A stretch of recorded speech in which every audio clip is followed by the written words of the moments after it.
नमस्ते दोस्तों।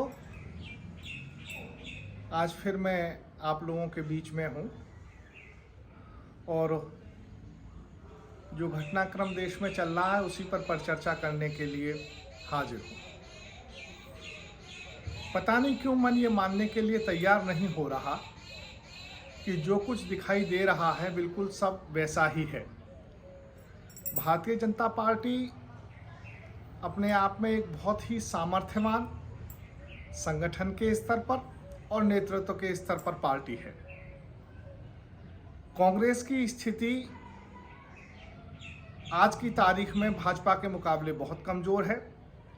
वह संगठन के स्तर पर भी नहीं खड़ी हो सकती उसके सामने, और ना ही नेतृत्व उसका इतना प्रभावशाली है जितना कि इस समय भाजपा के पास प्रभावशाली नेतृत्व है। तो ऐसी स्थिति में राहुल गांधी जी को सदन से बाहर करके भारतीय जनता पार्टी एक तरह से बेल आउट पैकेज कांग्रेस को क्यों दे रही है, यह बात मेरी समझ में नहीं आ रही। और इसे समझने के लिए अगर हम देश की परिस्थितियों पर परिचर्चा करें तो कुछ राज्यों को छोड़ के, जैसे कि राजस्थान है, मध्य प्रदेश है, छत्तीसगढ़ है, हिमाचल प्रदेश है, बाकी जगह कांग्रेस बहुत मजबूत स्थिति में नहीं है। और जहां मजबूत नहीं है वहां पर क्षेत्रीय दल अच्छी स्थिति में है। और यह भी सही है कि भले ही उत्तर प्रदेश में भारतीय जनता पार्टी की सरकार बन गई है, लेकिन समाजवादी पार्टी 42 सीटों से 111 सीटों तक उभर कर आई है, तो निश्चित रूप से कहीं ना कहीं भाजपा कमजोर हुई है। और जहां भी क्षेत्रीय दल मजबूत हैं वहां पर भारतीय जनता पार्टी को क्षेत्रीय दल कहीं ज्यादा मजबूती के साथ टक्कर दे पा रहे हैं। ऐसी स्थिति में कांग्रेस को एक तरह से लॉन्च कर देना, कहीं ऐसा तो नहीं कि क्षेत्रीय दलों के वोटों में बड़ा हिस्सा कांग्रेस को चला जाए और वोट के डिवीजन की वजह से भाजपा पुनः सत्तारूढ़ हो जाए, यह उनकी स्ट्रेटेजी रही है। लेकिन यह एक बड़ा खतरा भी साबित हो सकती है अगर कांग्रेस और समस्त विपक्षी दल बहुत सूझबूझ के साथ, बहुत ही समझदारी के साथ आपस में गठबंधन में चले जाएं और फेयर सीट शेयरिंग हो जाए। अगर क्षेत्रीय दल कांग्रेस के साथ सैक्रिफाइस करें और कांग्रेस भी क्षेत्रीय दलों के साथ सैक्रिफाइस करके अपने आप को मजबूत करे, तो 2024 में भारतीय जनता पार्टी के सामने एक बड़ी चुनौती हो सकती है। और अगर ये गठबंधन नहीं हो सका तो फिर मोदी जी को आने से दोबारा कोई रोकने वाला नहीं बचता है। तो अब तक हमने देखा है कि मोदी जी बहुत ही रिस्क लेने वाले नेता हैं और वो बेझिझक रिस्क लेते हैं, चाहे वो नोटबंदी का रिस्क हो, चाहे वो लॉकडाउन का रिस्क हो, चाहे वो जीएसटी लागू करने का रिस्क हो।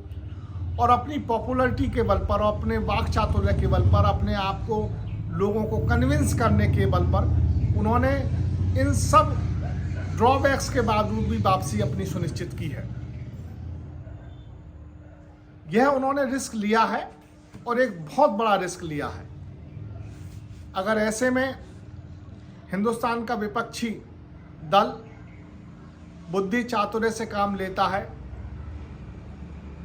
और एक अच्छा गठबंधन बना लेता है, एक संयुक्त मोर्चा अच्छा बन जाता है, तो निश्चित रूप से मोदी जी के लिए बहुत कठिन रास्ता आगे होने वाला है। लेकिन एक बात मैं और कह दूं कि जितने भी भारतीय जनता पार्टी के खिलाफ आज विपक्षी दल हैं, वे सब के सब कहीं ना कहीं कांग्रेस से टूटकर बने हुए दल हैं।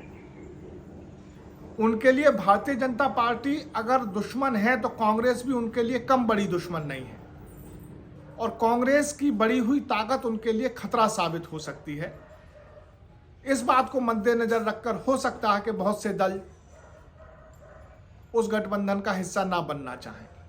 मुर्शिदाबाद में जिस तरह से कांग्रेस जीती, मुर्शिदाबाद अल्पसंख्यक समुदाय के बहुसंख्या वाला इलाका है और वहाँ पर बड़े मार्जिन के साथ कांग्रेस जीती और तृणमूल कांग्रेस हार गई। उससे ममता बनर्जी कहीं ना कहीं अपने आप को खतरे में महसूस कर रही हैं, और इसी वजह से उन्होंने राहुल जी के लिए भी कहा कि राहुल जी को भारतीय जनता पार्टी नेता के तौर पर लॉन्च कर रही है, जिससे कि वो एक कमज़ोर नेता साबित हो। इसी तरह से उत्तर प्रदेश की स्थिति भी यही है। यहाँ भी विपक्षी दल भाजपा से भी डरते हैं और कांग्रेस का भी उनको डर लगता है कि कहीं उसने वापस अपनी ज़मीन पकड़ ली तो हमारे सामने बड़ी भारी समस्या पैदा हो जाएगी। तो इन सब बातों को देखते हुए मुझे नहीं लगता कि बहुत बड़ा चेंज 2024 में हो सकता है। अगर इसके बावजूद भी कांग्रेस कन्विंस कर सकी और उनको अपने साथ लाने में सफल हो गई, तो मैं समझता हूं कि 2024 मोदी जी के लिए मुश्किल होने वाली है।